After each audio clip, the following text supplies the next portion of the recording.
We are the creators of reality. Those who have mastered perseverance, those who thrive despite attempts to thwart us, those who make magic at the root of the very trees they hung us from. We are the mountains and the rivers. We are the sun and the moon. We are sand and gems. We are the first and the final. We be big and small. We be light and dark. We be seasoned and youthful. We be sensual and sacred. Those gifted and divine. Those powerful and radical. Those vibrant and ancestral. We are the creators of reality. We are the Black Oasis. Welcome to the Black Oasis podcast. I'm your host, Kaya Supreme, and this is the place where we lay it all down. Today, we have someone very near and dear to my heart, a mentor, a guide, a big sister, a spiritual guide, someone who has assisted me throughout my own spiritual journey, who continues to assist me throughout my spiritual journey, to help me through different variations of healing, recovery, sustainability of myself, liberation of myself, just finding that space of balance in my life and making sure that my character matches what I believe my purpose is. She is a good accountability partner, a sage, a mother, just an all-around dynamic, wonderful, beautiful, ebullient spirit of just light and joy and love. I am grateful to have her in my life, to have access to her in my life. There really are no words. Fairy godmother, just certain things that might just represent a level of magic outside of this realm. Ladies, gentlemen, non-gender conforming friends, we have the wonderful Stephanie B. I almost looked around when you were introducing me. Look around. You know who you be. You know who you be. You know who you are. So, Stephanie, please just give us a little history. Who are you? Mm-hmm. Who do you see yourself as? Who are you in this world? Mm-hmm. I'm not going to jump into the super heavy questions, but just give us a little, because I'm going to be like, why did God create you? Just a little taste of who you be, and tell us one thing that you love. Okay. Well, first, thank you for that great introduction, Blake. You're welcome. And you know that the admiration is mutual. I see that. I feel that light sees light. Yeah. Yeah. And water seeks its own level. See? So here we are. I am Stephanie B. And one thing I love is I love people, especially our people. Mm-hmm. We have such a very diverse background that we come from all over the world. But we have that one common thread. And that one common thread is that we have been dispersed throughout the world. Yeah. Not of our choosing. But being the resilient people that we are, we have not only overcome, we have glowed up. Yes, glow up. So my purpose is to aid in the glow up of my brothers and sisters. Yeah. And how I do that is by being my authentic, real self. Just being who I am, sharing my experience, where I came from, the resilience, how I don't buy into a victim mentality. I do feel like every tub does sit on its own legs. I don't discount that we have been systematically disadvantaged here in this country. However, I choose not to focus on that because I know there is a power greater than all of us that if I just tap into it, if we just tap into it, we can transcend whatever our current circumstances are. Just a little bit about me. I'm from Kansas City, Missouri, the Midwest. Not a real mecca of diversity. raised by a single mother, little sister. I was a teen parent. And I did not let that define me, because I said, you know what, even though I had this child at 17, I'm going to pour all I can into her so that she can be the best she can be. And I won't go all off into that, but she is a COO. Okay. Okay. Be proud. Yeah. Listen. Okay, of a major nonprofit. Yes. Right. And I don't divulge her identity. Yeah. But that's just one of the things in my life. One of the examples in my life is that I wasn't going to let my circumstances define who I am. What is inside me defines what I am. And what's inside me is faith. Faith has been what has moved me forward, upward, taking me into circles that I would never have ever in my life been at the table. So I just know that dreams do come true. I know that tapping within that power that's in all of us, that there's no limit. There's no limit except the limits that we put on them. Yep. So it's a little bit about me. It was a good bit. Very good. Some gems all up in through that. So, you know the role you play in my life, and as a mentor to me, I thought that it would be helpful to our listeners and our viewers to discuss just the dynamic of relationship and spirituality between Black women.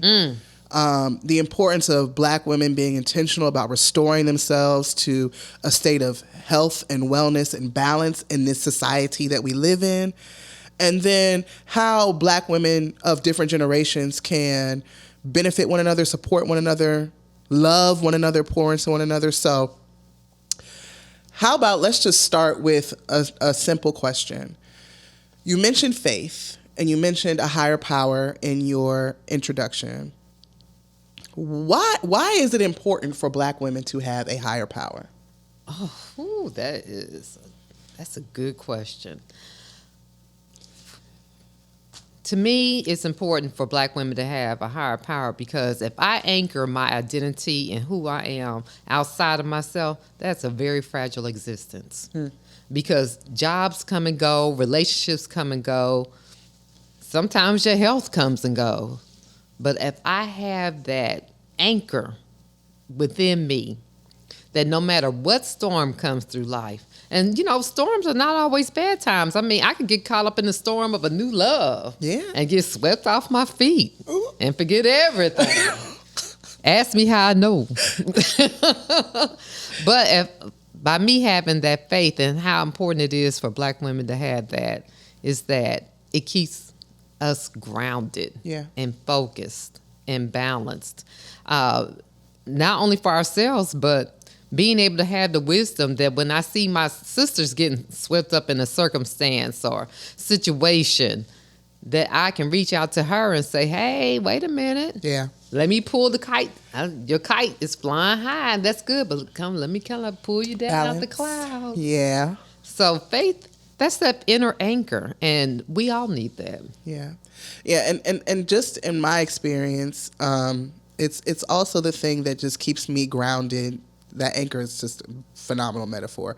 Keeps me grounded in the day-to-day. Mm-hmm. That higher power is the thing that sustains me when my coworker's acting a little crazy and talking to me wild, and I just want to just anoint them straight with some corrective words, or when traffic is out of order, or when the maintenance people don't come to my building on time and collect the trash, whatever little truly unnecessary thing, or even the big things. Family stuff, relationship stuff, knowing that I'm here for a purpose, and that purpose is supported and fueled by a higher power keeps me focused, keeps me at peace, keeps me calm, and then also reminds me when I forget. Okay. Because it ain't perfection. It's process. And you know what? That too, those things that sometimes we call, I'm not going to use the expletive word, I'll just say, equity on the end. You can those things, yes, exactly. That word right there. Those circumstances right there are the situations that bring up the healing. Yeah. And bring up the progression. Right there. Oh, you said a word. Yes, I'm telling you, right there. And we term it that. But then in retrospect, because what it say? Wisdom or something is hindsight is 20/20. Hindsight is 20/20. Yes, hindsight is 20/20. But when I'm going through it, I don't realize that this has been sent to me on a plate, served on a platter by my higher power to bring out the best in me. Yeah, it's an opportunity. See, now you see what happens. Because I'm sitting over here, I get stuck at. I didn't cuss nobody out today. I'm doing well. Good. But the next level is, well, why did the irritation come to begin with? What's the opportunity that's presenting itself to you? And that is why you have a Stephanie. That's why you have a Stephanie. But I'm just, it's really important to me because our stress level as Black women is so high. Our stress level is so high. And even in my life, my reactionary behavior and just being so moved by things outside of myself, I can't imagine the neurological damage, you know what I'm saying? Hormonal shifts and things that I've put myself through just by being reactionary to things that are not rooted in spirituality.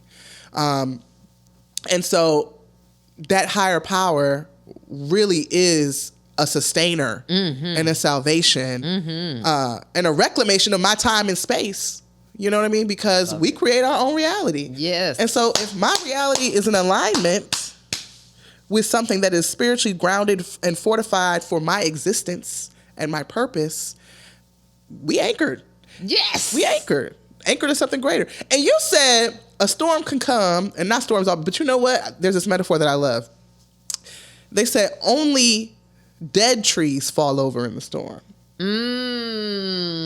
That's true. Only trees that were already dead fall over in the storm. Sometimes the storm just comes to show you how resilient and strong that tree really is. Because all you're going to do is just being. What?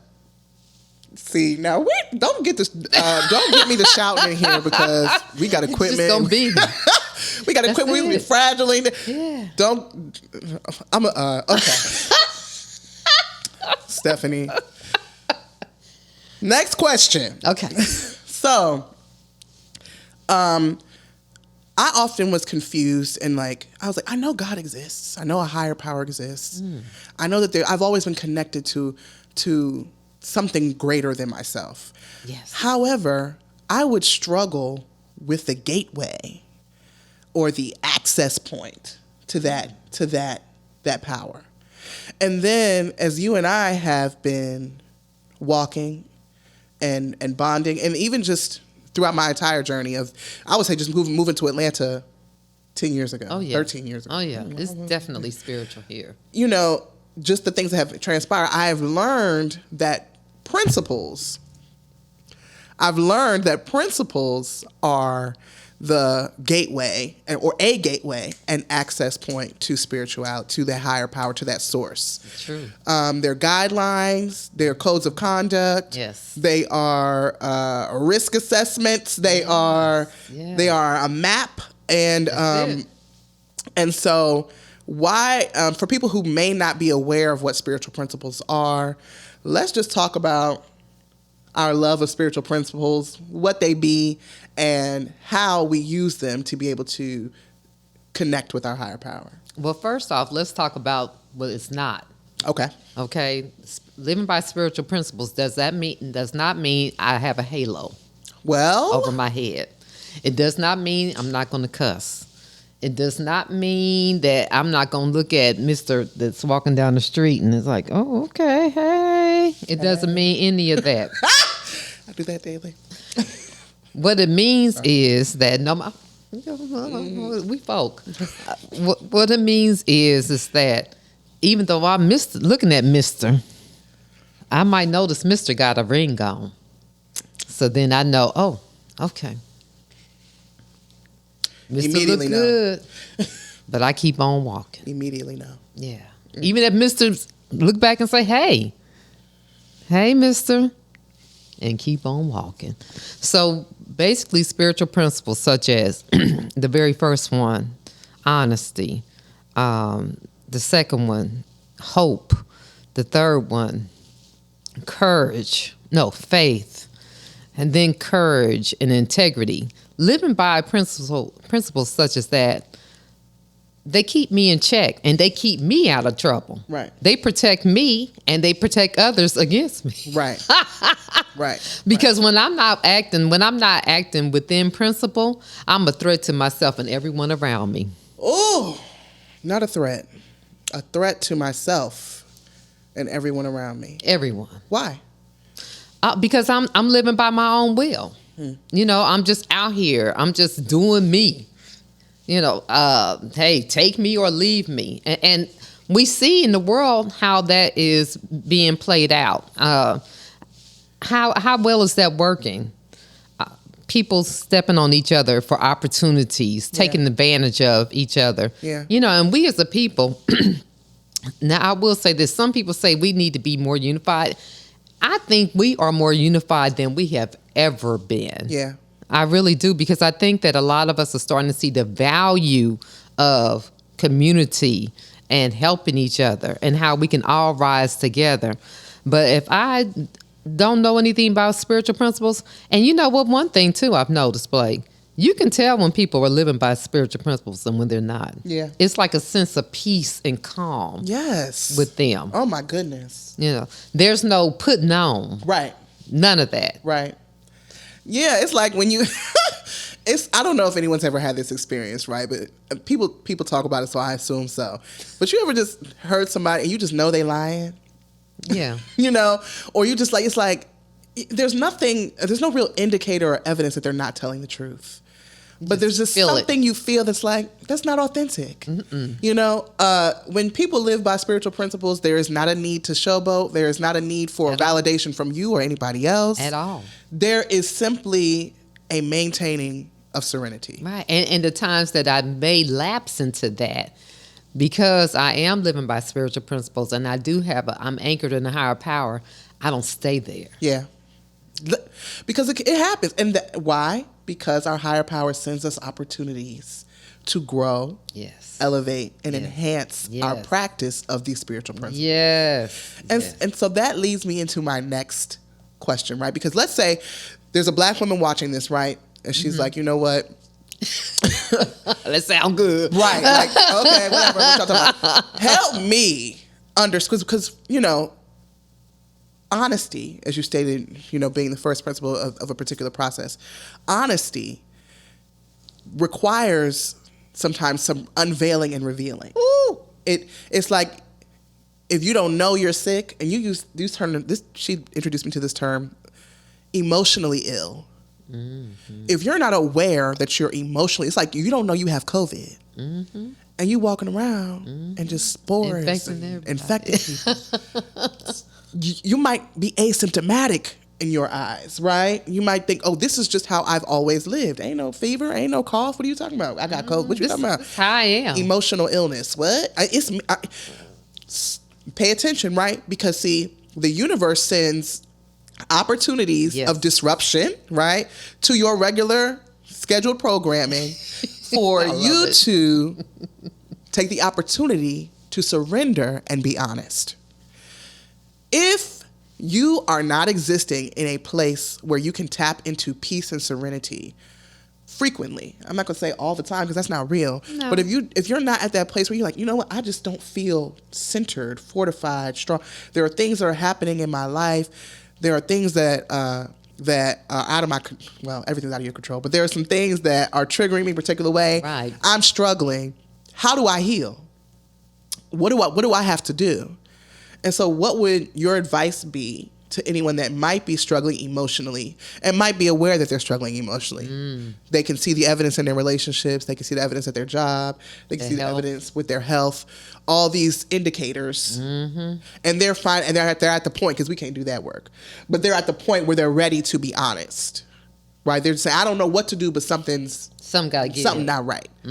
What are some things that you have done in your practice? Let's see here. Well, first off, I had to get honest and admit the fact that this is not working. and that takes a lot to get to that point. Yeah.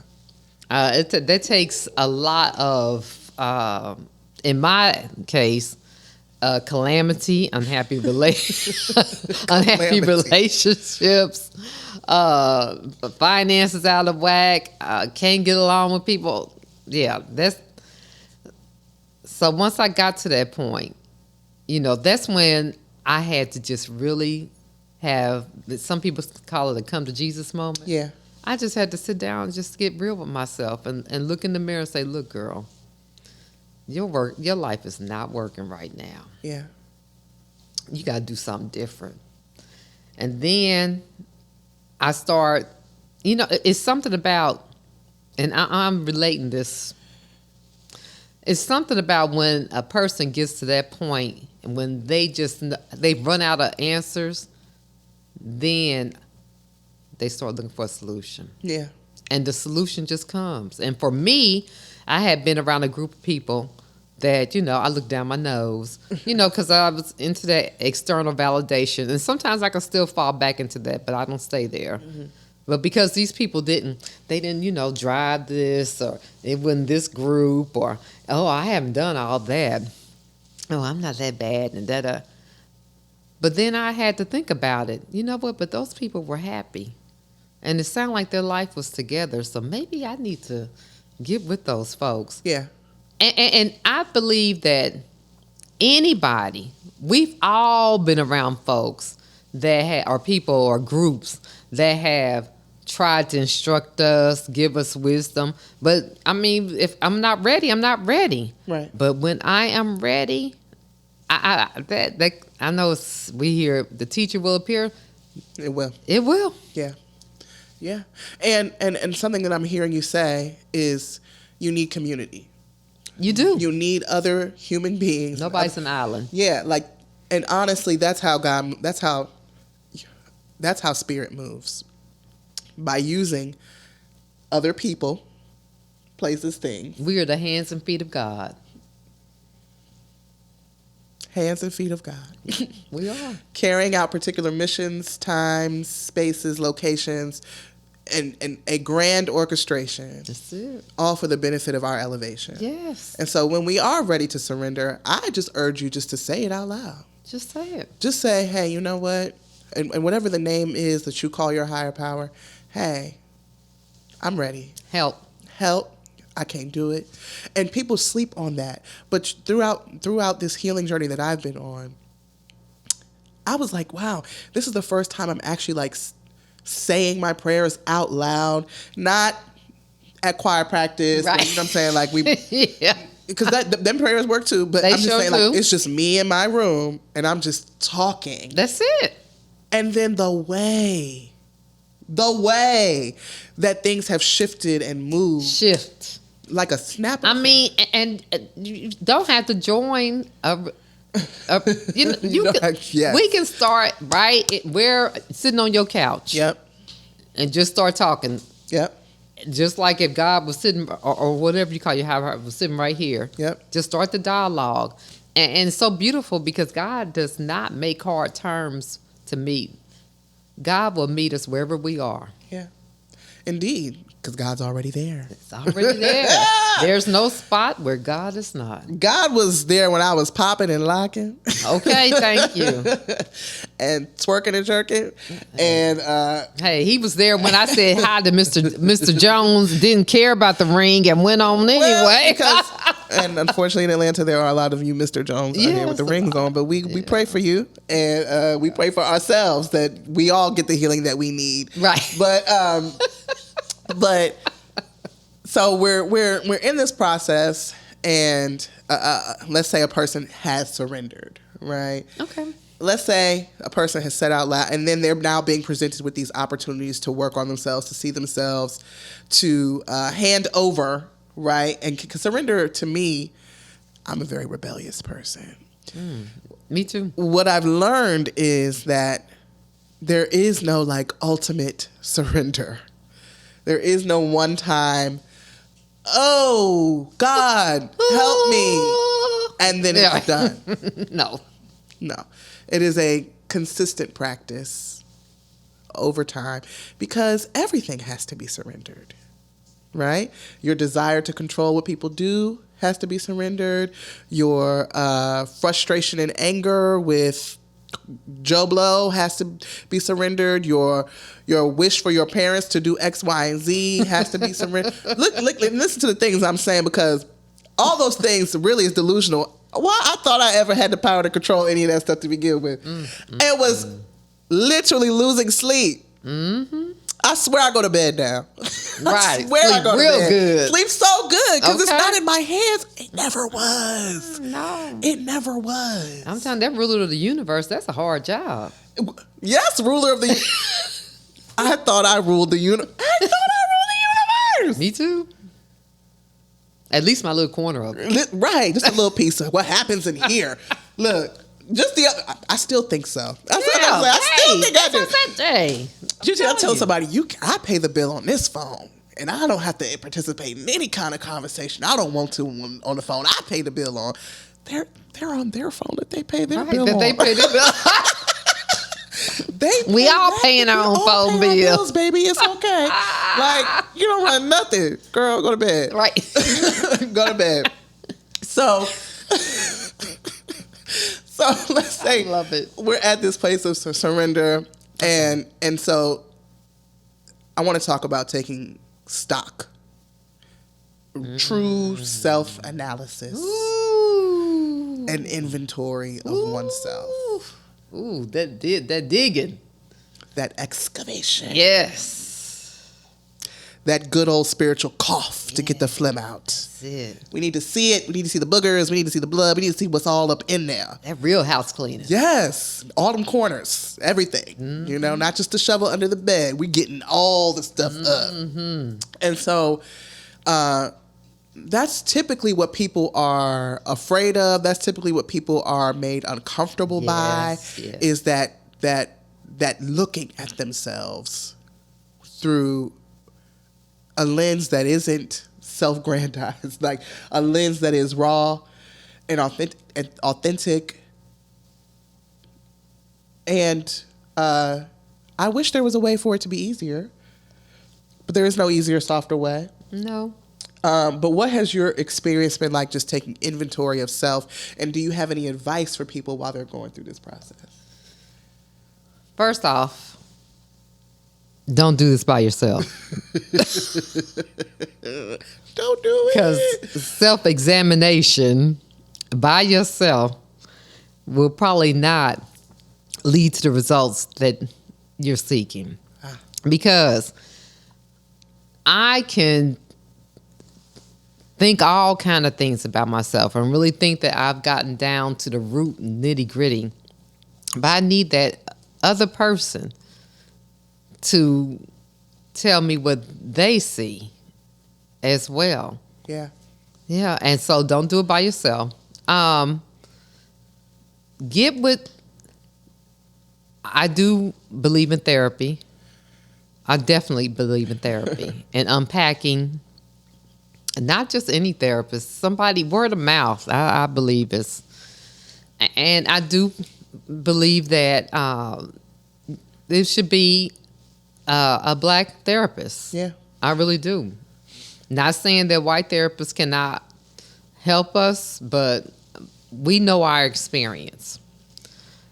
So I would just say don't do it in solitary confinement. Do not, because the same mind that create the situation cannot create a new situation. Well. And just be ready and ask your higher power, whatever you may call your higher power, the courage to do so. Yeah. But first and foremost, like you said about community, Yeah. You can't do it on your own. And see, that's the issue. A lot of times we've been trying to do everything on our own. Yep. Insane. I know. But you know what? This world teaches us that. It does. It teaches us to be isolated, which is why I'm really grateful that it's more of a push to be community now. Mm-hmm. All this division is not by accident.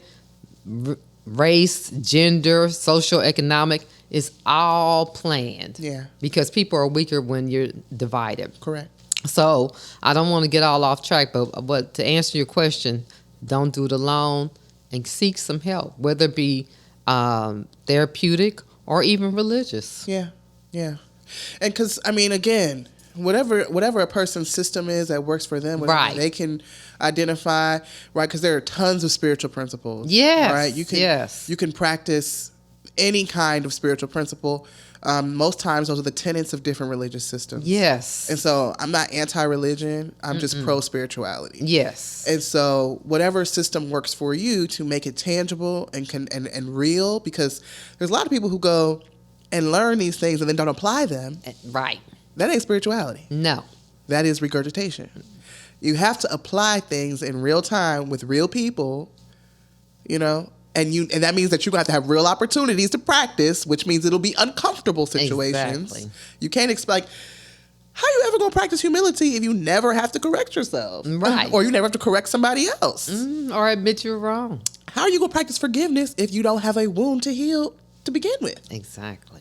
These are the things that come. So thank you. That is great wisdom. So as we are moving in this flow of sisterhood and black womanness, we healing ourselves and we going through process and we practicing spiritual principles and surrendering stuff over to God and taking stock.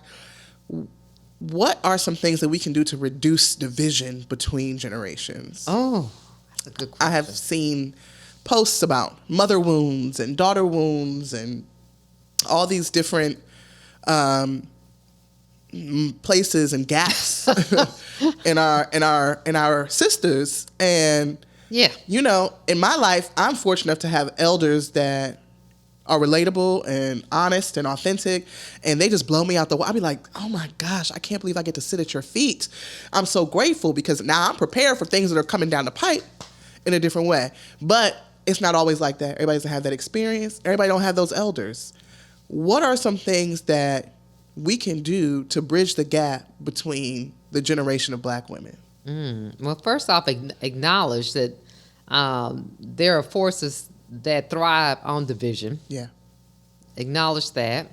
And just a side note, speaking about I saw an influencer that I like.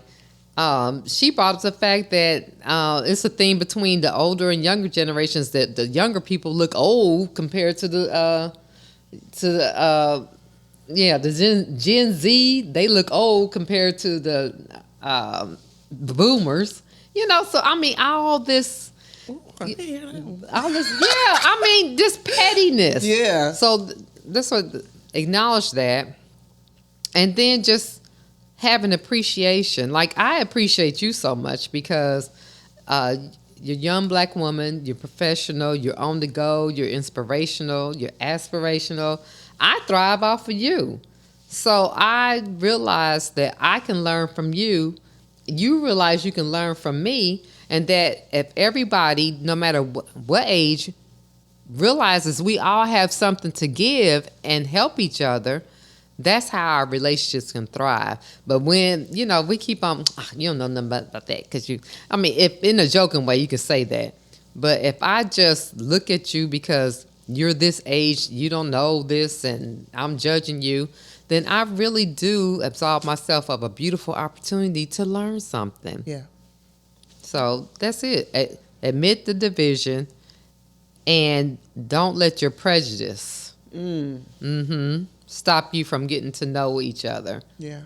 Yeah. Yeah. And I would urge sisters to walk into every encounter with, what can I learn? Curiosity. Curiosity. That's a good one. See what I'm saying? What can I learn? Because you supposed to. Right. And actually, you can get some cheat codes that would make life a teensy bit easier. Yes. If you get the wisdom of the mothers. That's it. Get the wisdom of the mother. If and it doesn't have to come from your mom. Mm-mm. Right? Like we're gonna cut that out. I was about to say something I didn't want to say. It doesn't have to come from your mom, right? All of our mothers are people who have birthed us and we've come through them. It doesn't mean that they are required to carry us through the process of maturity. No. Right? You get the opportunity to meet many mothers, many sisters, many fathers and brothers if you're looking for what you can learn. Exactly. If that's your lens, see, that means because when I was in D.C., right, we had this thing where if you walked into the corner store, I swear it's just so crazy. And it's because I was probably immature. But we walk into a corner store and you saw somebody and you knew it was shade. Like, just walking in the corner store, it would be like the little up-down look. You don't speak. Oh, yeah. Yeah. You don't speak. I remember the day I decided that I was going to speak to everybody I saw because I just didn't want to be doing that no more. I started saying hi to folk. People thought I was crazy. Like, why are you talking to them? But that's because I had to change my mindset. Like, when I walk into a space, I'm going to make sure I greet people. And then you can literally, the right people, the people who are on the same wavelength, they gravitate right towards you. And now the ones that friends. you don't...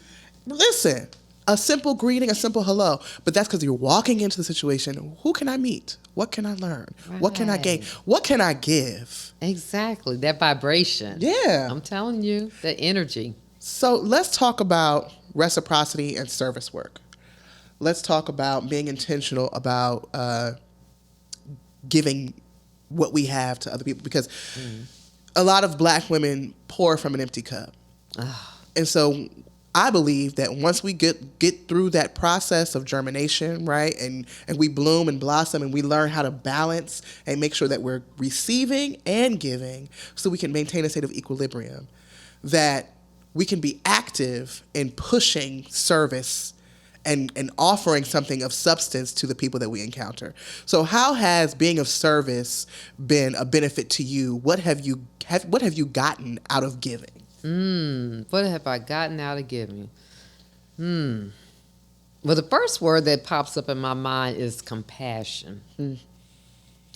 When I am out there, and first off, I give from a full cup. Well, because my cup has to be over. You get the overflow. Well, you don't see. You don't get remnants, because when it's that at that level, that's where that anchor comes in. Yeah. Tells me, you got to go in. Yeah, I got to replenish you. Yeah. So I have learned compassion, and because as I give to others, I see the struggles.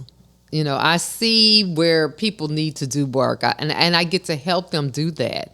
But then by me being able to see their struggles and seeing folks still pushing ahead and to be a better person, to make a better life for themselves and everyone around them, it gives me compassion for myself, because that's me too. Yeah. I'm striving to be the best I can. Yep. So that's the first thing it has given me, is compassion, because I didn't have that. I was very judgmental, very hard on myself, very critical. So if I'm hard on myself and critical of myself, I'm going to be the same with you. Yeah. I didn't give much rope for people, and that is a tight rope to walk. Yeah. That perfectionism. And it had me in a chokehold too. Ooh, perfect. All that stress that comes from that. Yeah. So now I embrace my humanness, and by being of service to others, and just knowing we all doing just the very best we can. Yeah. Yeah. So basically, whatever I put out there, I get that back. I put love out there, I get love back. I put service out there, people come and help me. Yeah. I just had that happen last night. Yeah. Just out of the blue.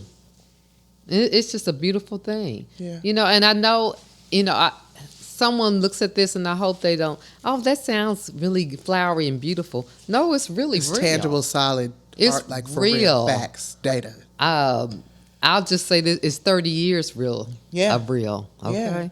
Yeah. I know. I say Okay.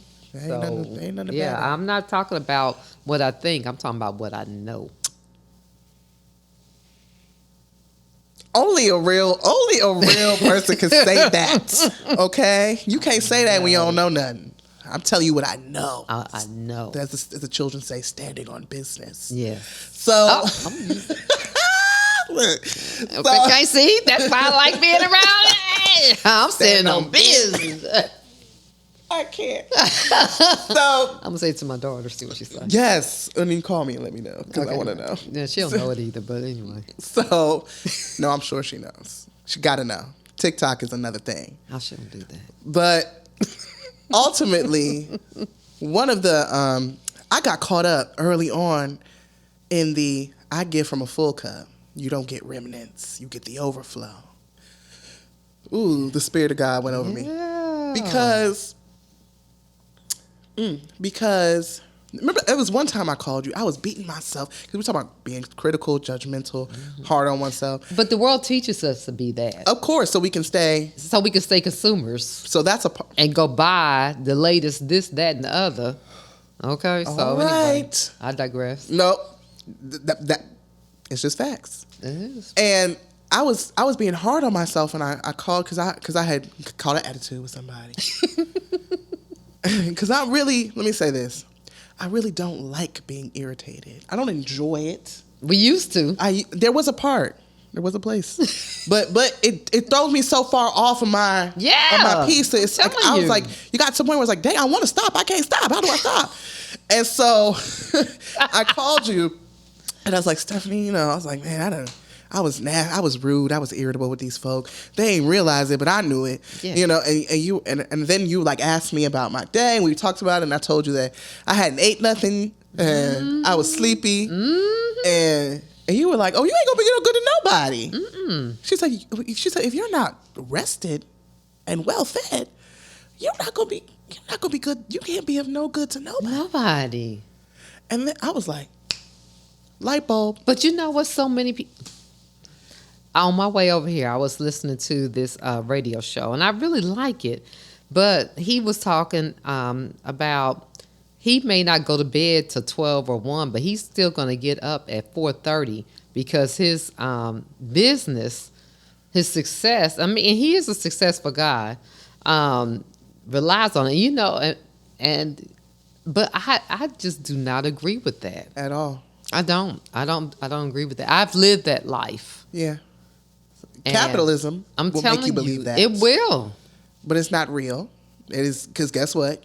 We all have free will. That's it. So we don't have to do that. Steve Harvey said something similar. And the Saints I was going to say Harvey. something. Yeah, I was going to say that. He said, so he was like, you don't have time to sleep. You don't have time to sleep, and you make millions. Keep your millions. I'm sleepy.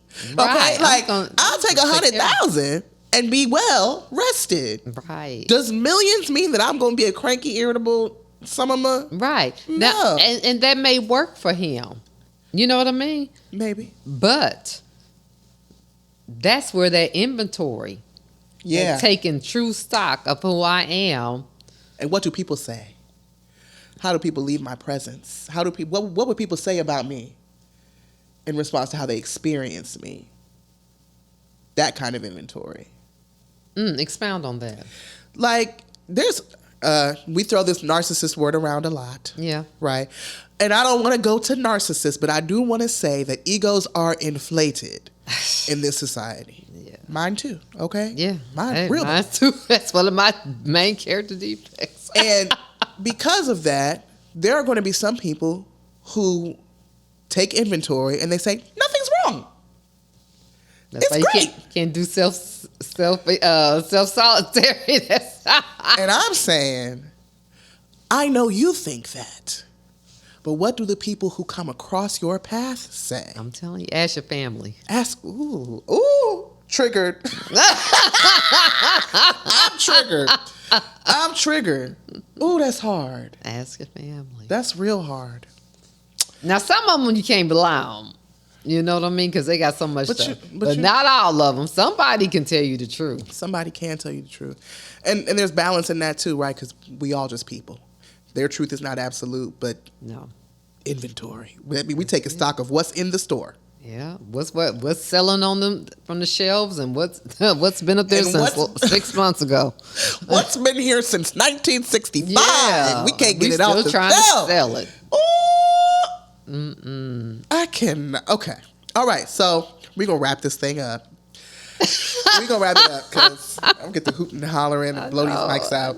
I know. So there are two questions that I ask everybody.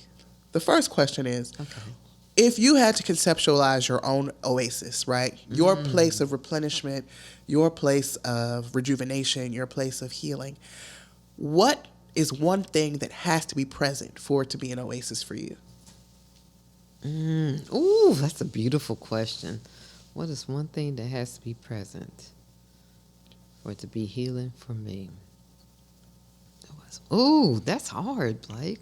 One thing present? Speak freely. I mean, I know, but you know what? My answers have been just flowing. But that right there, one thing that has to be present and for it to be oasis for me, it definitely has to be love there. Okay. That's your It answer? has to be love. It has to be love. And peace. Love and peace. Good food. How many things I get? Well, girl, describe your oasis. Okay, there we go. Love, peace, good food, and good people. I know that's right. That's the oasis right there. Yeah. Yeah. That's a good cup of water in a desert land. Hey. Okay. And then my second question is, if you had one wish for Black people, if you could go to bed tomorrow and wake up and have this wish absolutely come true, what would it be? That we all just knew how great we really are. You know, that realize where we come from. The greatness in us. All of it. I don't care where you live at, what you got, what you don't have. That we are all great. And that we're greater together. Sure. That's it. You know what's so crazy to me? Everybody says that. Everyone answers that. And ain't nobody got together and had a meeting about how they were going to answer that question. Yet we all desire the same thing. That we all knew we were great. And my question is, so what has to happen?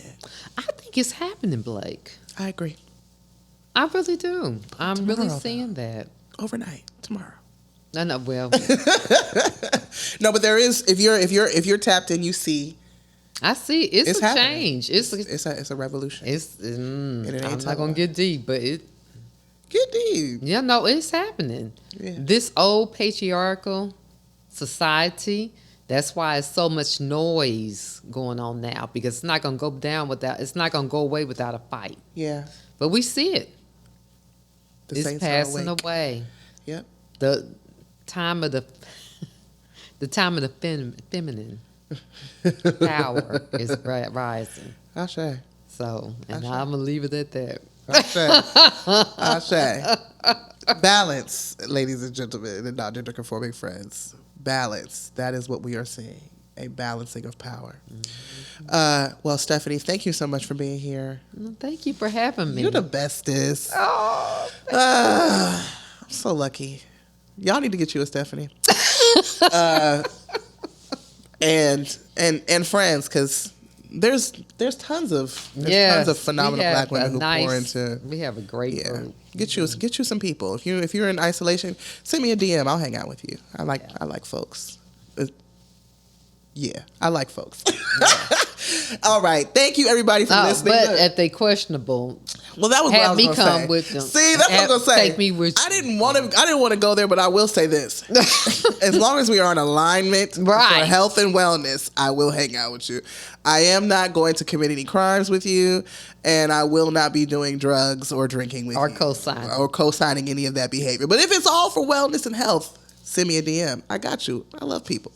Thank you, everybody, for listening. Thank you for tuning in to and continuing to tune into Black Oasis. Please make sure to follow us on all the socials. Make sure to share this episode with your people. If you have any questions, let me know. And until next time, stay black, but you don't really have a choice. And lucky you.